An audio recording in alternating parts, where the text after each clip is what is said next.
Good Wednesday, everyone. I'm meteorologist Dave Snyder at the National Weather Service with Alaska's statewide weather. High pressure controls the Bering Sea and most of Alaska at this point. A few interruptions in that control come from low pressure sitting across the northern Gulf of Alaska. It's fairly weak and has a trough extending northward into the Kotzebue Sound region all the way from Prince William Sound, and another trough lies just to the east of Kodiak Island and in the western Gulf of Alaska.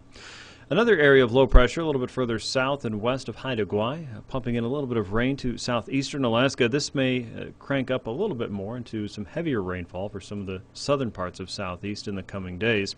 Meanwhile, it's dry and breezy weather for the Yukon Valley and southwest, where red flag warnings stretch from the YK Delta all the way to the Canadian border along the Yukon Valley. Many red flag warnings at this point for south central have been rescinded.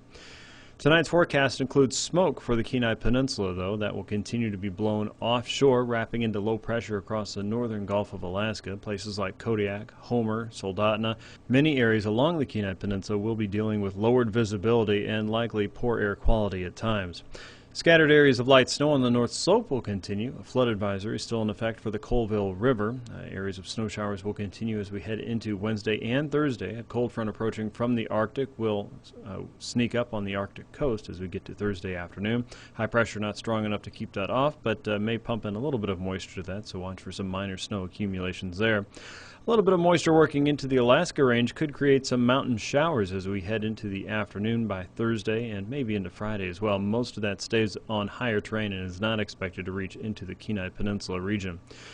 Out to the west, high pressure still steering in low clouds, fog, and stratus for most of the Bering Sea communities, including St. Matthew and out toward the Pribilofs, as well as the central and eastern chain, though remarkably clearer weather extends into Bristol Bay and the Alaska Peninsula. Watch for a few areas of low stratus in the morning.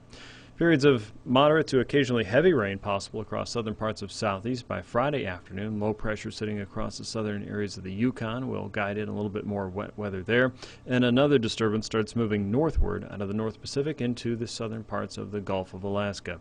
For the very latest weather information in your area, including weather observations, satellite, and radar pictures, head to weather.gov/Alaska. With Alaska's statewide weather, this is meteorologist Dave Snyder.